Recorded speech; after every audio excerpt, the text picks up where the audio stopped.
Welcome and thank you for joining today.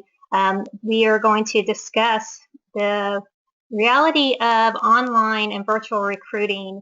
A lot of changes have occurred over several years from a more traditional way of recruiting is what I call it to the way that in the access and importance of being able to present yourself online effectively, look for jobs online effectively, and communicate online.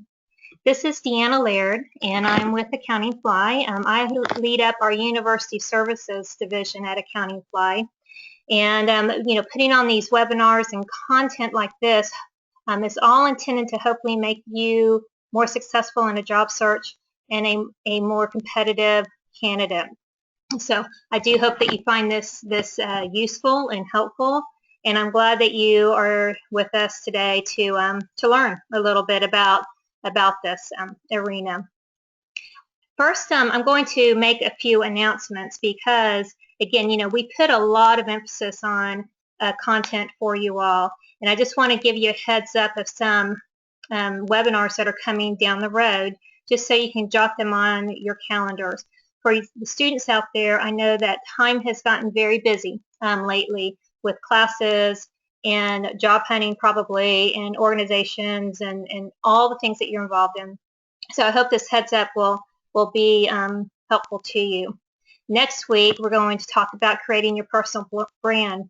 And this will be a great topic to help you get prepared for how do you present yourself and what do you talk about, all from, your mission, and how do you describe what you're looking for to help along that process of finding the right fit and helping employers know who you are and what you want in a position.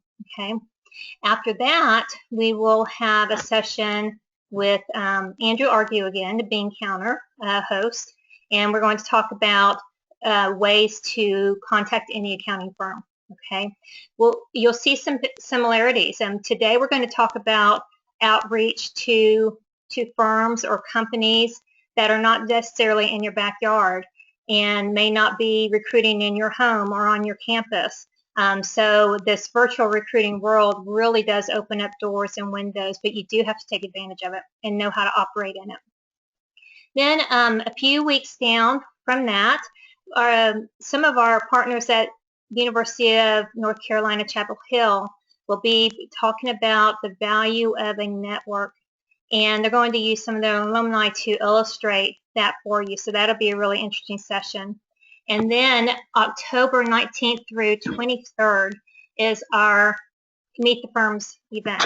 Not sure if you're familiar with this, but this is a week-long session of really content, and also it's a virtual career fair, okay, where you can, quote, drop your resume to accounting firms that are recruiting for talent. This Meet the Firms event is focused on entry-level talent and internships, but even if you're experienced past that, the content and the webinars that week will be phenomenal. We're partnering with a lot of different experts and associations, and we're going to cover a broad range of topics. So put that on your calendar. And just the virtue of you being on this webinar, you probably know that this allows you access or really kind of puts you on a list where we communicate with what our upcoming webinars are. So hopefully you're receiving those notifications successfully. If not, always feel free to reach out to me, Deanna, DEANNA, at AccountingFly.com. I'll make sure that you get what you need. Okay. But anyway, hopefully that today will be great, and also those upcoming topics you will find it extremely valuable. Last week, if you joined us, I also made a very quick announcement at the end of that session that AccountingFly made an interesting and very exciting purchase and acquisition of another site, an accounting news site called goingconcern.com. So, as I mentioned, this is an accounting news site. It's a great resource for you to stay up to date on, the latest going-ons in the accounting industry. Okay, so I encourage you to check it out. Just going to be another way for you to educate yourself, learn about different information and activities, and and resources and comments and thoughts of a variety of accounting professionals and a variety of accounting firms and companies. All right, so hope you find that really of interest. Okay, so now, this topic of virtual recruiting world, in what I just told you about the going concern and the webinars and the fact that the company I work for, AccountingFly, exists is based on this true reality that recruiting is alive and active and critical online. All right, so it does basically provide a new set of opportunities that you have access to, but it also kind of sets a new set of activities and guidelines that you need to make sure that you're aware of. Okay, so this is not really new anymore. Online recruitment has been extremely important for many years, and year over year it continues to, I would say, gain a greater percentage of most recruiting departments and recruiting activities within firms or within companies. So it's not new, but its importance and its predominance just continues to grow and continues to increase. As more and more companies are learning about it or getting comfortable about it, finding out the positives of it, candidates are becoming more comfortable and it's successful through this method. And so it is definitely a method and an approach that is live, in high gear, and here to stay. And as I mentioned before, the virtual field really does open up many resources that, in comparison to years ago, just weren't available, whether it was a reliance upon classified ads in a newspaper to where you can access, postings regardless of where you're at geographically or time frame wise. So it really is a tremendous world that you can open yourself up to. But you do have to remember that as you open yourself up to it, companies, are using the same type of approaches as you. So you need to be protective of the face that you put forth. So we'll talk a little bit about these elements here, but just in case you have any doubt of the importance, and I'm going in with an assumption, the fact that you've joined this webinar, I think you know that virtual recruiting is really important. But I did want to share some statistics that really kind of put the underpin behind all this. So NACE, if you're not familiar, is the National Association of Colleges and Employers, and this is an organization that I've been, I follow. I've been associated with it for many years. I have a high respect for them and the information that they produce and the services that they really give for employers, and really their specific interest is in college recruiting. However, I know that when they go out and survey employers, which is some of these results are a result of a survey of employers, employers often respond not just in regards to their college recruiting, but in regards to their recruiting in general for both entry-level type talent and also experienced type talent. So these statistics are applicable regardless of the area of career you're in, and I think you should be aware of them. And this survey is one that was conducted and completed about a year ago, I believe. So these numbers, I'm sure, have only increased because these are about, again, from a survey about a year ago, and the growth and the trend has been on an upward line for all of these. So look at that. 78.3% of the employers that responded showed an increase in their social media use for the purpose of recruiting, right? I will talk a little bit about Facebook and Twitter, and you need to think about Instagram, all those social media tools. And I'm sure you've heard warnings about be careful what you have posted, and you really, really do need to be careful. We'll talk a little bit more about that in a bit. 80.5% reported using social media in some capacity. And again, I'm really sure that that number has increased over the past year. So clearly, the large majority of employers are utilizing these resources, social media resources in particular, for their recruiting functions. Also, company web pages are becoming more and more prominent. I mean, it's a first place in many cases of where companies will post an actual position. And also, they are using advertising techniques in their web pages and also in social media. Then from the standpoint of, not just outreach or not just advertising, what about the searching for candidates?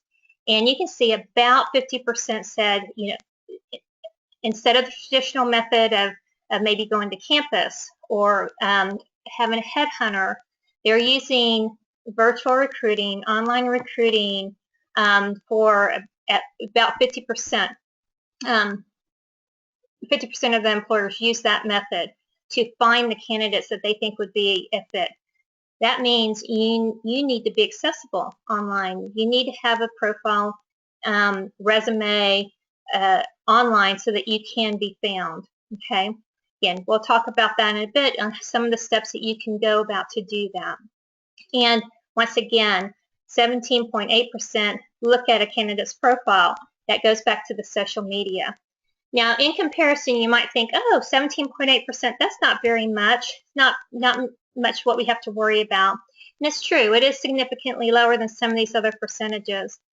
But I will share with you, some companies have a policy, a true policy, that they will not go and find out background information on Facebook or some of the other social network sites.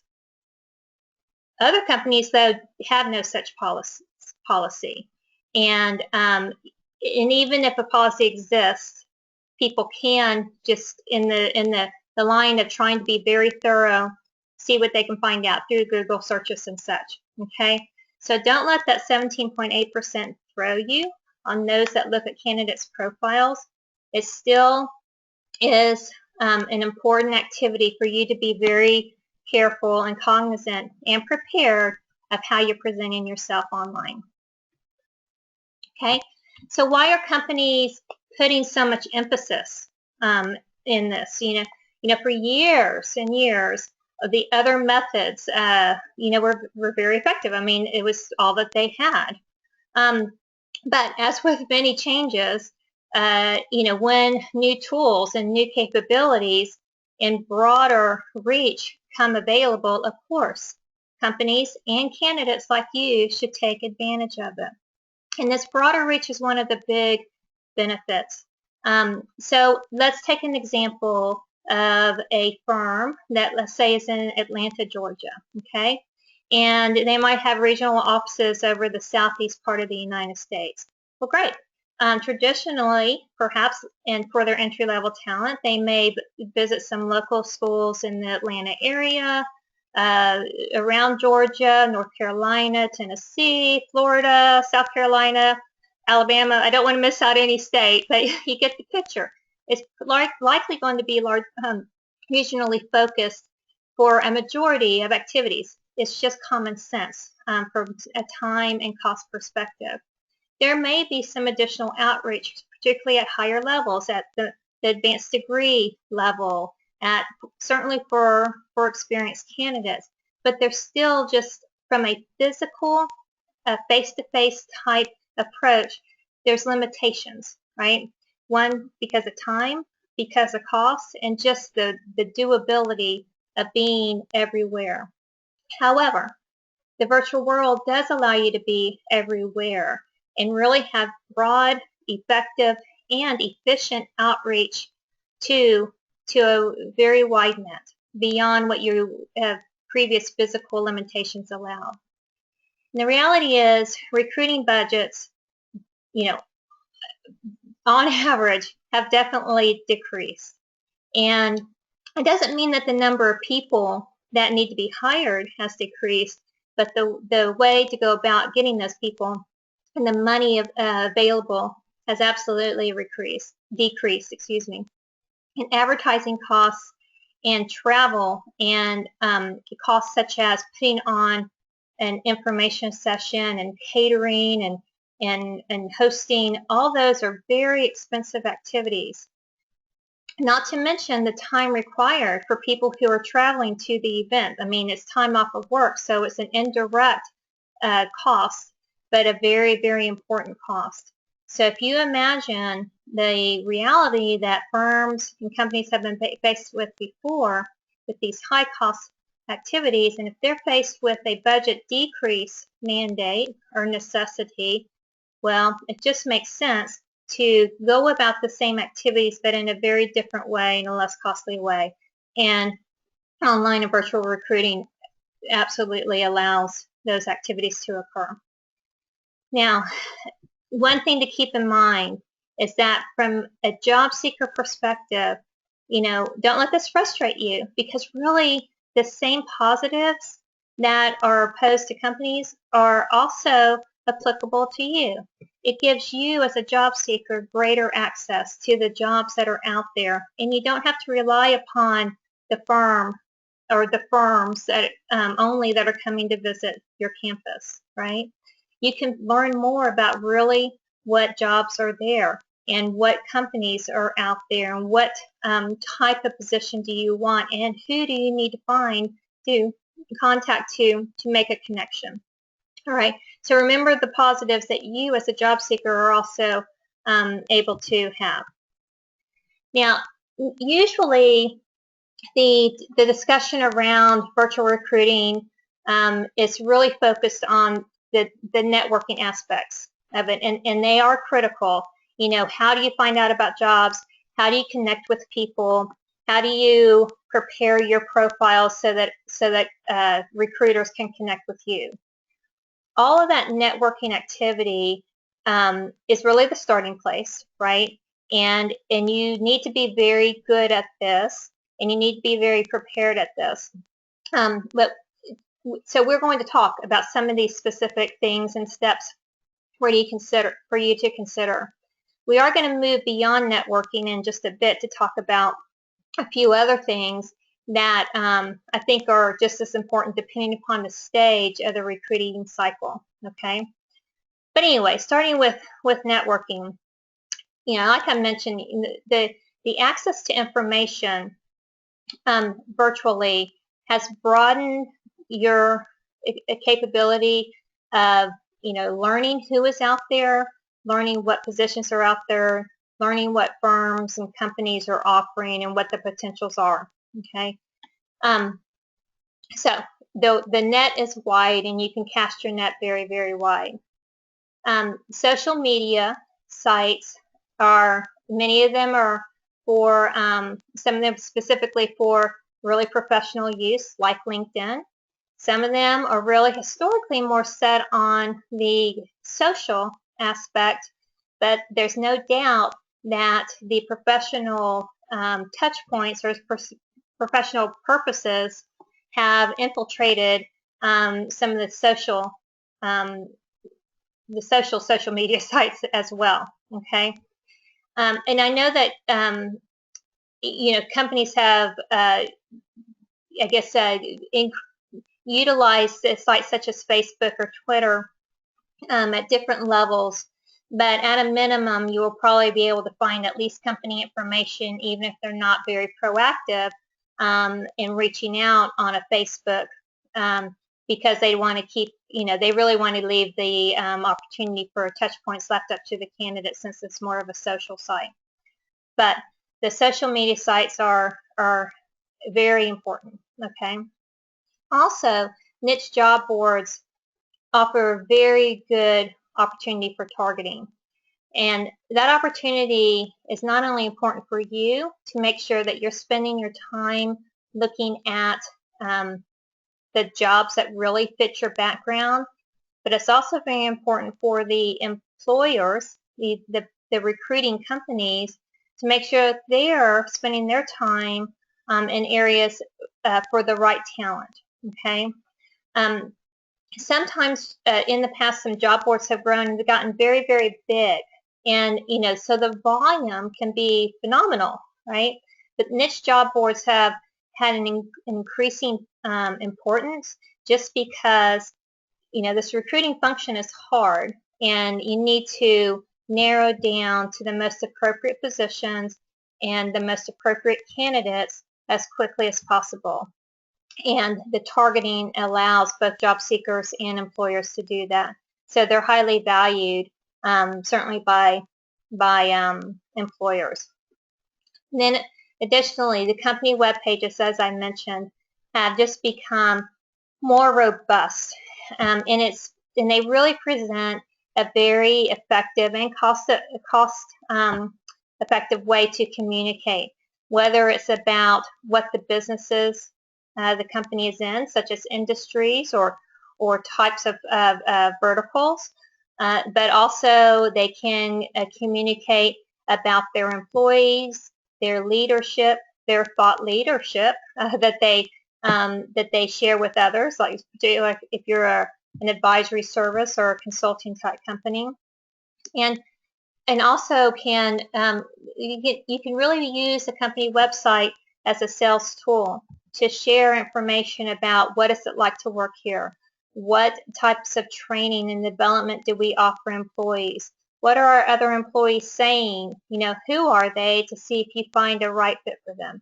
So it's a great research activity to go to company websites to dig into a firm or company that you're interested in working in, just to get a sense of who they are and what they're about. All right. So, you know, with all this information, you can see down below some of the prominence or prevalence of some of the sites that I mentioned. 92.6% of employers, again, this goes back to that NACE research study that they conducted, and 92.6% of employers said that they use LinkedIn for their recruiting. You just cannot not be on LinkedIn, all right? LinkedIn has been a place where it's gone under a transition to where initially it was used mostly for more experienced type professionals and experienced recruiting and experience level networking. That has changed. The experience level networking is still absolutely live and well and robust, but the use of LinkedIn at the internship level and entry level is also live and has really kicked in as well. So if you're a student on this webinar, I encourage you and feel like you really need to have a LinkedIn profile if you do not have one already, all right? I'll go over an example. I'm going to use my profile as an example to show you, in filling one out, try to be very thorough and complete, because it will just allow for better searching and therefore, you know, finding and connections on your part and on people who may be looking for a talent just like you. Okay, also Facebook. So again, you know, it's really been more of a social type site, but still 73% of employers say that they use Facebook for recruiting purposes. Again, this might be more their company pages to where they want to post information to you, not necessarily trying to connect with you as a friend, because many companies recognize that, you know, they don't want to use the being a friend on Facebook to kind of change the purpose of the Facebook social network. However, there's not all companies approach it the same way, okay? And you can find information at a minimum looking up a company page on Facebook. Twitter, the same thing. You can follow a company, hear what they have to say, and kind of get a sense of what is the information that they think is important, what are they tweeting about, what are they wanting to share. And then the niche job boards, like I mentioned, and of course, you know, AccountingFly is an example of that. So I'll show you an example of an AccountingFly profile. Again, I'm using one of mine as an example so that you can see how, you know, how you can go about preparing yourself to be effective on here. So with this, I'm going to switch over to LinkedIn. My bet is that most of you, if not all of you, are familiar with LinkedIn and what a LinkedIn profile looks like. But I just wanted to show you this to encourage you that you should be thorough in what you fill out. You know, this information, most of it is not required, okay? But if you're using LinkedIn to connect with people, to build a network, and certainly if you want to have a, hopefully find a connection for a job, you need to be thorough so that people know who you are and what your background is. So you go down to your experience levels or your experience sections. You know, fill in your various positions. You have opportunities of titles and timelines and your responsibilities, okay? Kind of like a resume.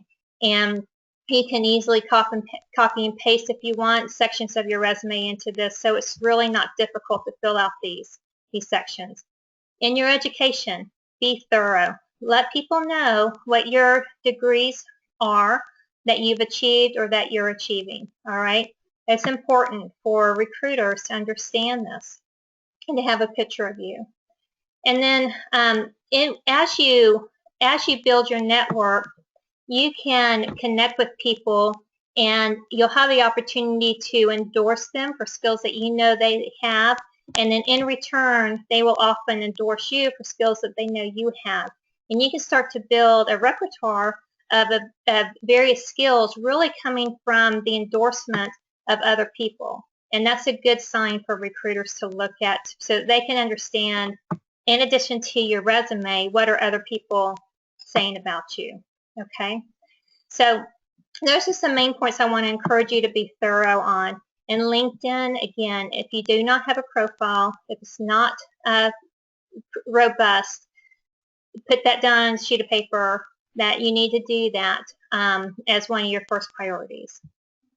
So AccountingFly, I'm going to use AccountingFly. It's just fair that I use AccountingFly as an example of a niche job board, because we're in this business to try to make it easier for accounting firms and companies with accounting positions to connect with employees or job seekers in the accounting profession. So remember what I said about niche job boards. It's a way for job seekers and for employers to focus. All right. So if you don't have an AccountingFly profile, this is another good to do for you to have. You can go and create one. It's very simple. And here too, it's important to be thorough. You want to put in the critical information so that if you use this profile and make it accessible for other firms to look at, they'll be able to get a picture of you and see really kind of right off the bat, are you the right fit for them? Now, in that line, it's also important for me to say that on job boards like this, you may not want your profile to be seen by others, okay? And I'm going to show you how this is done on AccountingFly. But you can, at least on some job boards, make your profile either accessible to firms that are recruiting, or you can mark it private. So that may be important if you have a position right now and you're just kind of testing the waters and you want to put your profile out there so that you can apply for positions that interest you.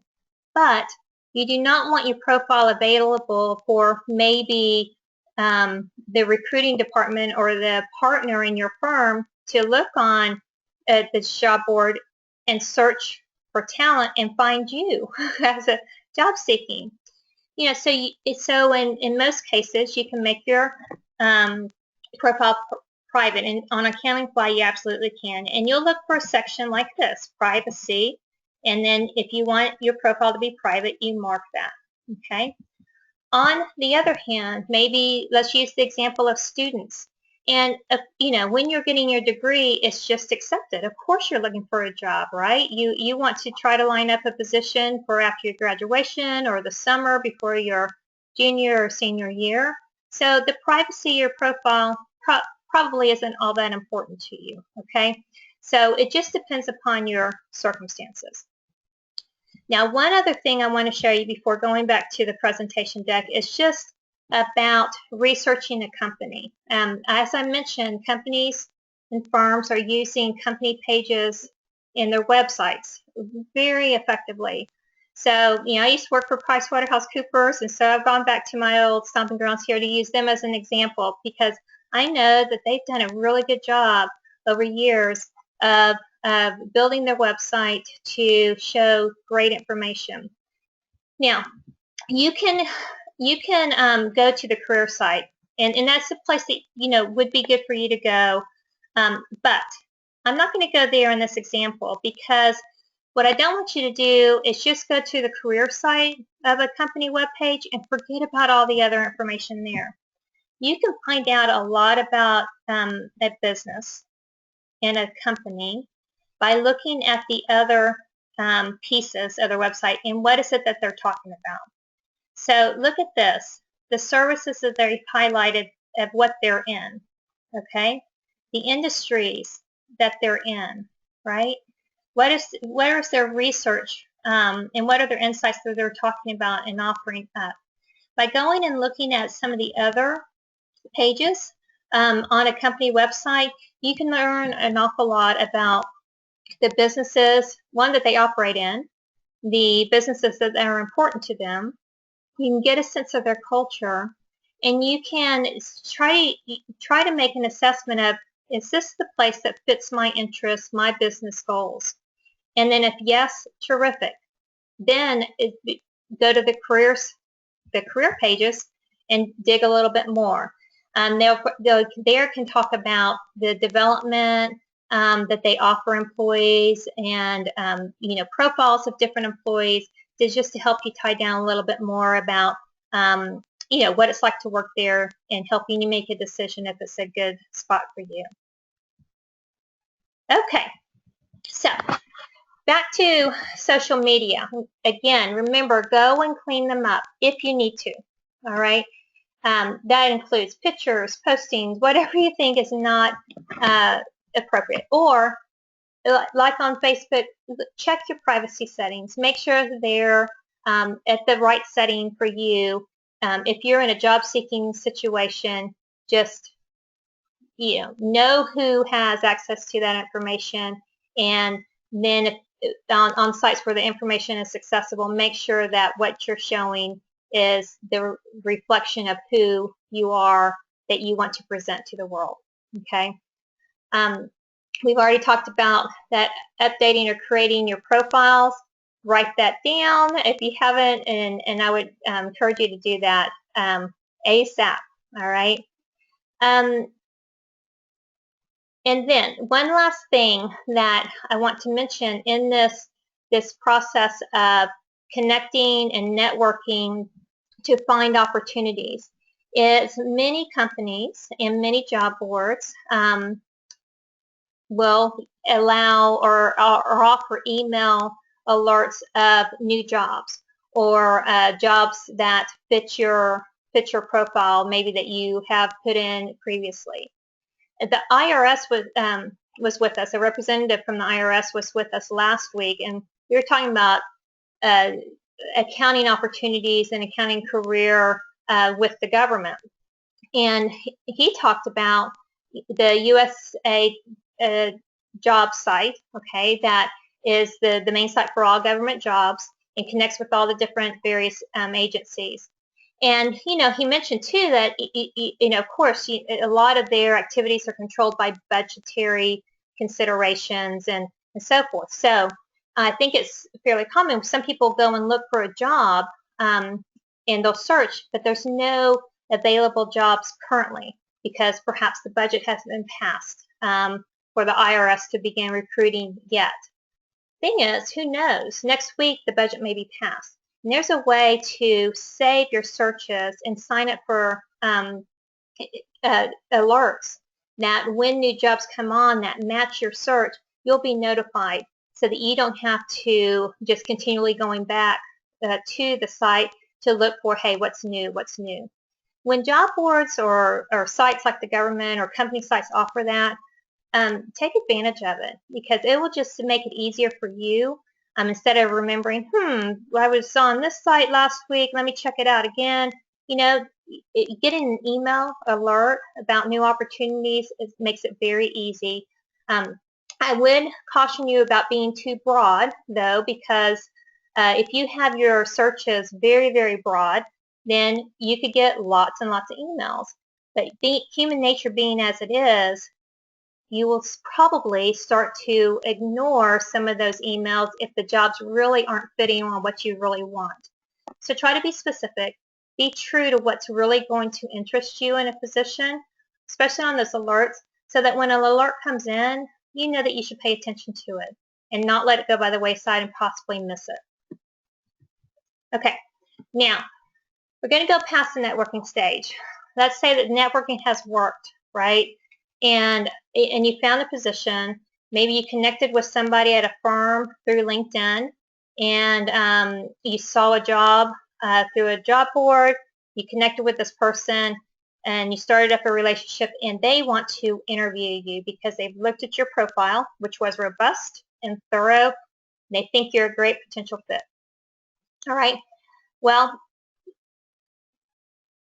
in your resume, you need to have some things in mind about the tools that are used often in some of these ATS system, which is an applicant tracking system. All right. And your resume should be, quote, friendly, ATS friendly, so that any automated procedures that are utilized by the ATS will not kick your resume out or not really find the fit that you know is there. Okay, so there are just a few simple things that you can keep in mind to help make sure your resume is more highly likely to be found and I guess not, passed over. All right. And you can go to the job description or the job posting and take hints from there. There will likely be certain terms, particularly around qualifications and maybe certifications, as well as work performed, that will be repeated. Okay. The really important qualifications and activities associated with job will be mentioned more than once. And when you find those, if they're applicable to you, of course, honesty always rules, but you need to include those same terms in your resume, all right? Because if a system is automated using an applicant tracking system, they're going to look for matching of specific terms, okay?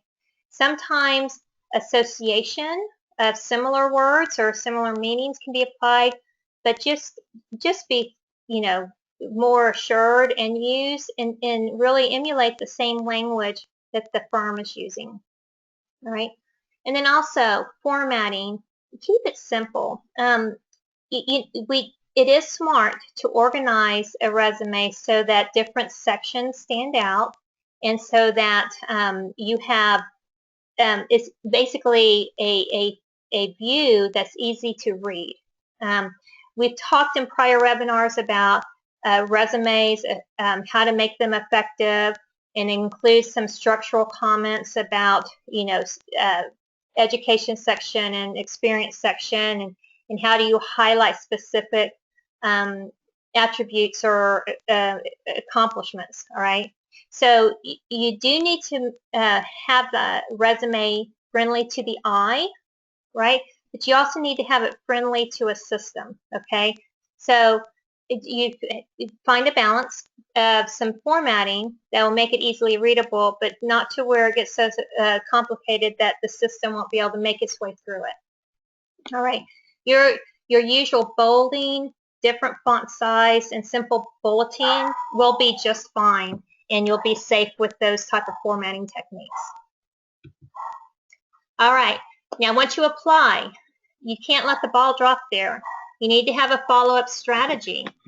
And in this, it sometimes can pay to be somewhat aggressive, all right? So you don't want to be shy, but you do need to be professional and find, use your sense of judgment so that you always remain professional. You show your interest and commitment and passion for the opportunity, but you just don't become more of a burden, to the recruiter. All right. So who do you follow up with? You know, how do you contact people? Who should you reach out to? If there's a recruiting contact listed on the job posting, let's say you find this on a company's website or you find it in a job board, that would be your first option. All right. That person was named there for the purpose of job seekers reaching out to them. Okay. A lot of times, though, job postings will not have that person. So this is where accessibility to those company pages or LinkedIn can really come into play and be very, very beneficial.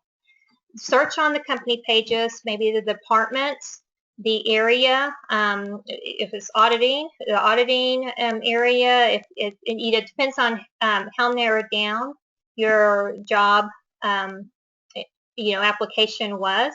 But you can search and try to find the recruitment, HR, or even manager partner of that area. Okay. Again, here depends upon the firm size on whom the appropriate contact would be. The larger the firm, most likely it will be someone within a recruiting facility or recruiting type position. The smaller firms, typically it might be the partner or the leading manager for that opportunity. Also, you can check in your LinkedIn contacts. Not only your contacts you have already, which you can do searches on the positions, but also just under searches on the firm, but also doing searches even beyond your contacts for the firm of interest and finding recruiting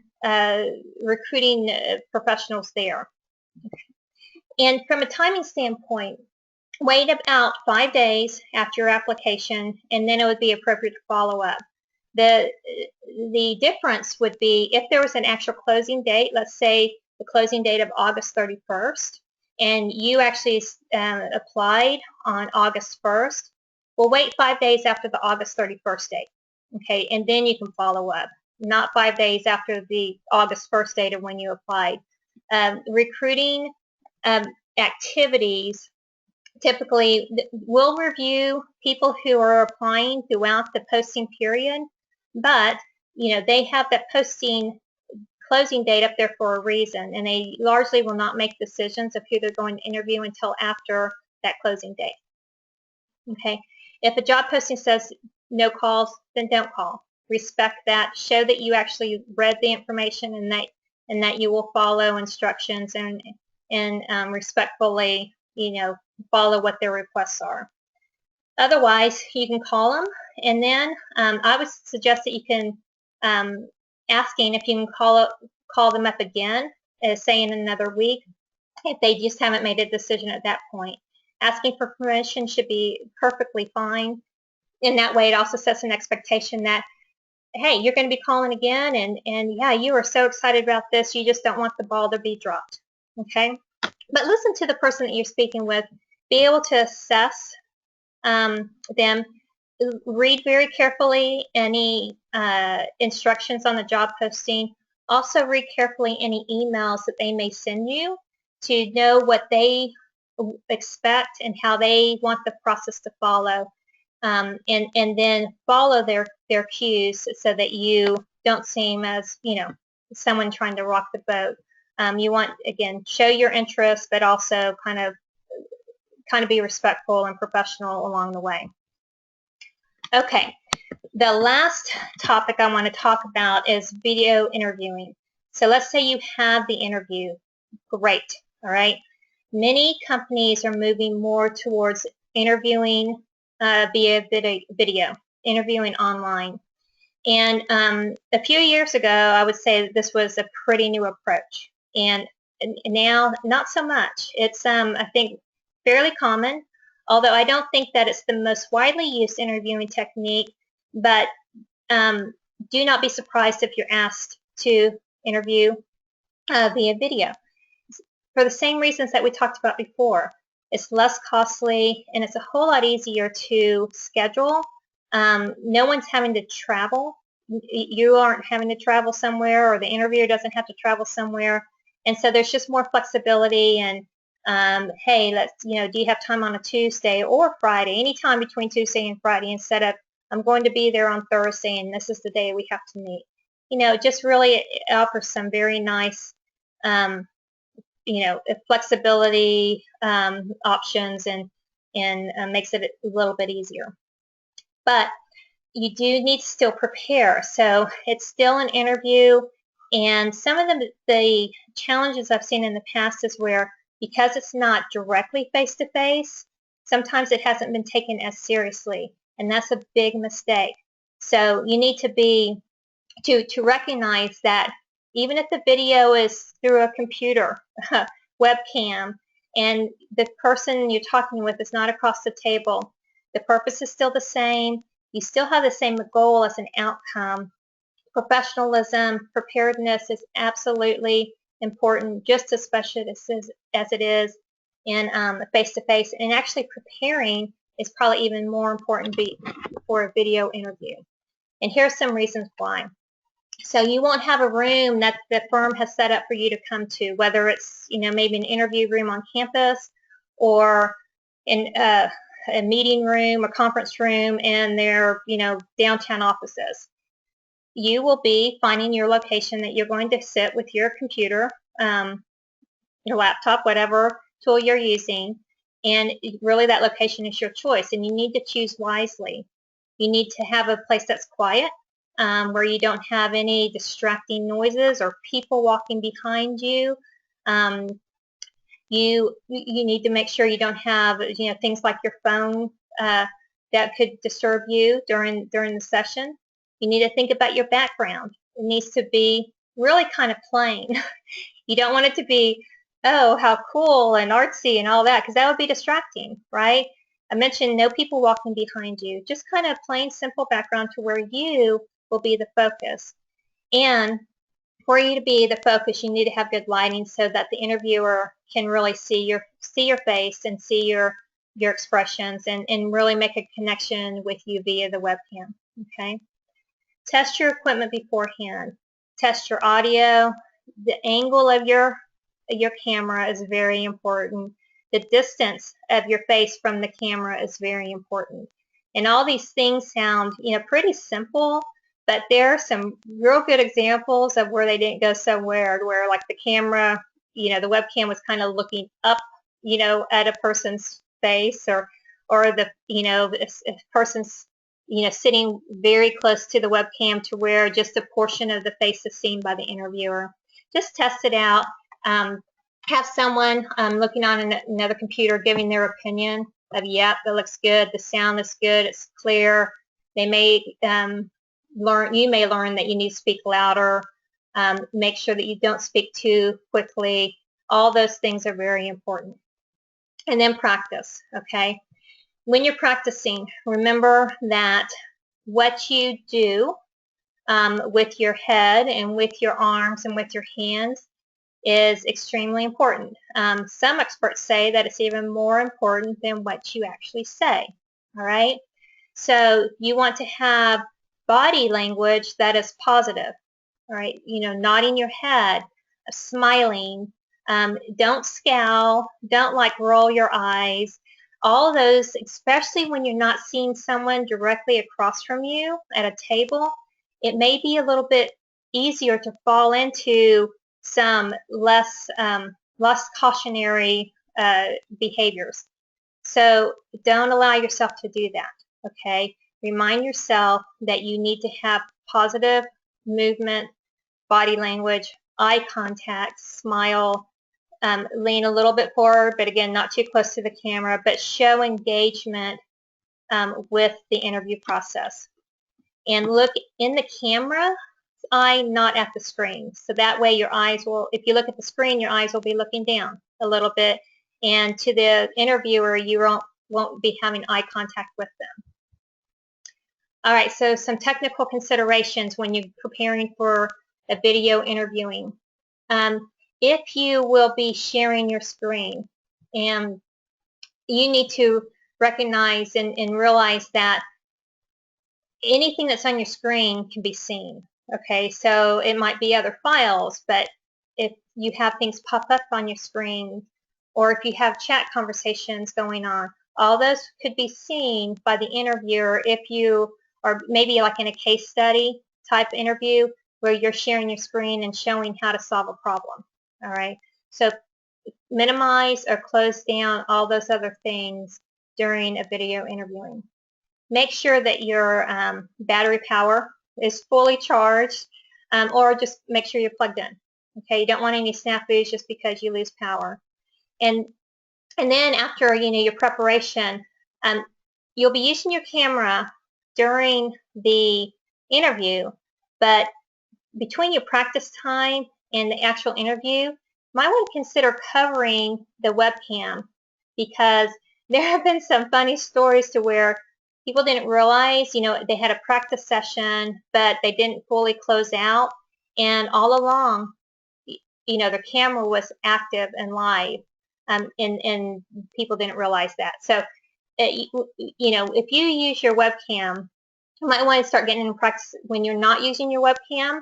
Cover it up so that you don't unintentionally start filming or showing yourself in front of, when you don't even realize that you're on camera. Okay, but then when the interview time comes, you got to take that cover off. You can use like a little stick pad, take it off, and make sure that the webcam can show your face. All right.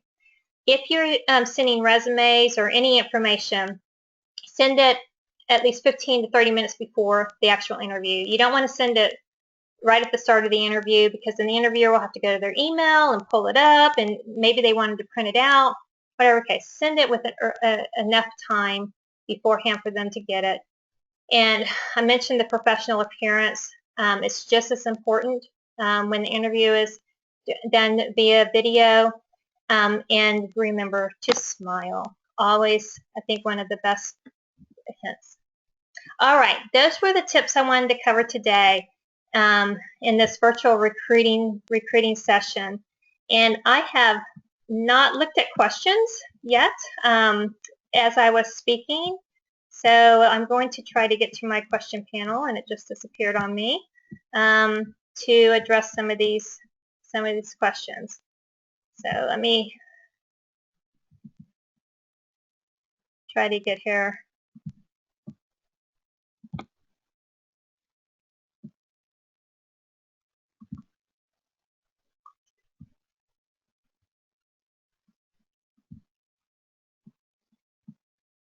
Okay, I apologize. When about to expand this. All right, so many of you know, I know, so we have some questions here. So some of you, I know, already know how to use the question panel to post questions that you would like me to answer. For those of you who don't know how to do that, you can look in the menu bar of the GoToWebinar panel, and there should be a section called questions, and just click on that, and you can type in the question that you have and that you'd like me to address. Okay, so let's see here. Okay, so we have a question here.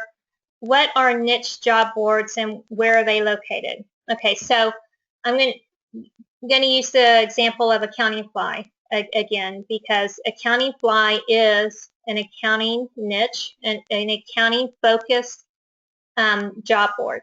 All right, and it's can be found online. Its web address is www.accountingfly.com. All right, so niche job boards often are. They're found online, and again, they are targeted to a specific industry or specific functional area. So AccountingFly again is targeted and only focuses on relationships with accounting firms or companies that are looking for accounting talent. And all the efforts on job seekers are focused on accounting professionals. Okay, that niche job board will bring you that targeted approach so that you're much more likely to find positions that are of interest to you because they're in your field, right? Or information. So like the content that's posted, either for resources or through the blog, should be focused on your industry, in this case accounting, so that when you're looking for information or data or resources, you're more likely to find something that's really applicable. Okay, so I hope that answers that question. Okay. Okay, there's a question here of, do we have jobs available right now? And the answer is, well, yes, but I need to clarify that. So if the person asking this question is, do I, Deanna, have jobs available to employ at AccountingFly, we're not the employer. We're the kind of intermediary between the employers and the candidates. Okay, so you say you're a CPA, so that's great. So we work with accounting firms, for example, and yes, we have lots of jobs online right now of a wide variety of accounting firms that are looking for CPA talent. Okay, and so really the answer to your question is yes, but the job opportunities are with other companies. That's what a job board is about. They're kind of representing the job opportunities for not just one company, but it can be thousands of companies.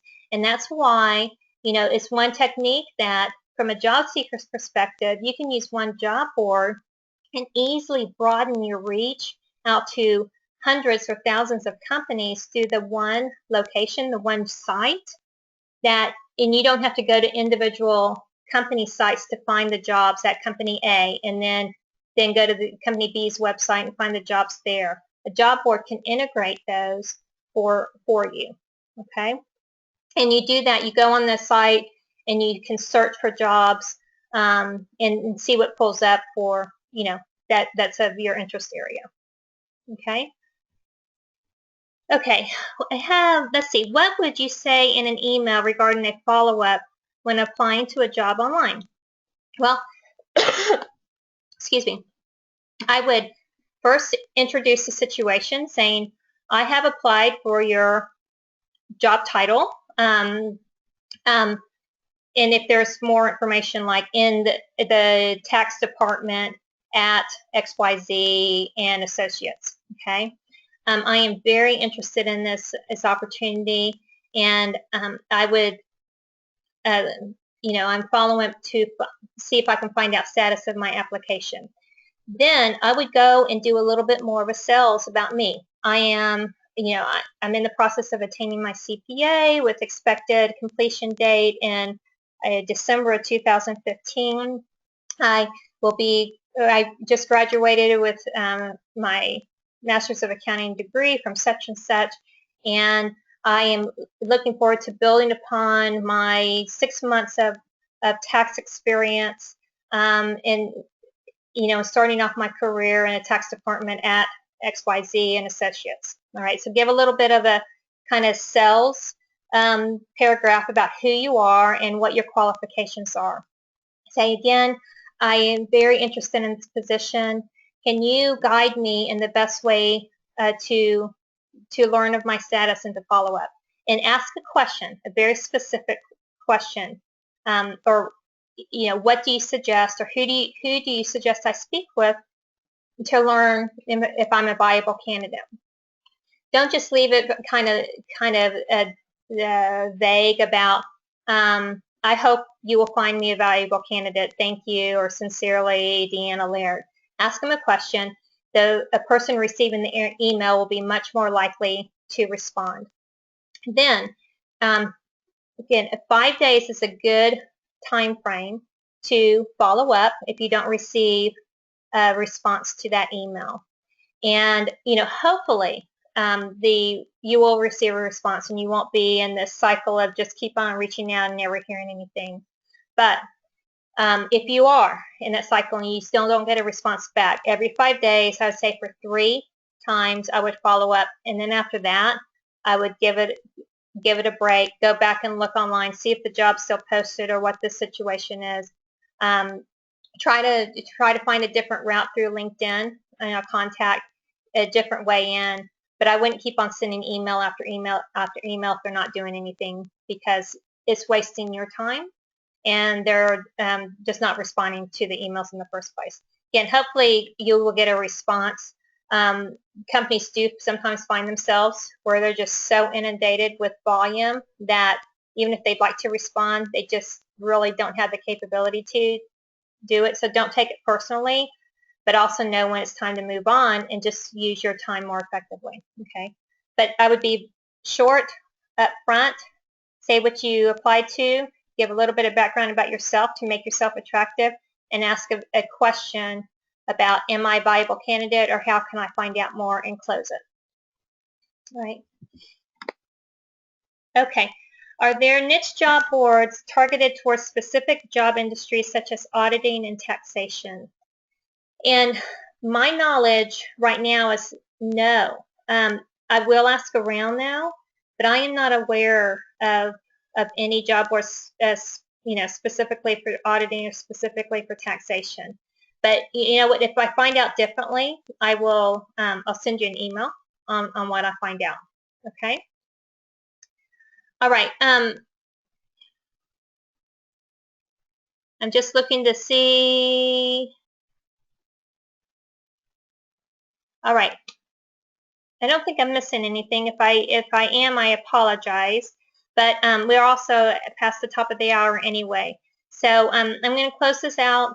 I hope you can take away some of these specific activities that you go and take action on it now, like your LinkedIn profile as an example. And just be open. Be open to this virtual world. Know that companies are using it. Let them, find you, access you, and get accustomed to it, because it's a great opportunity. It's a great resource for you to be effective. So thanks so much, and we'll talk to you later. Take care.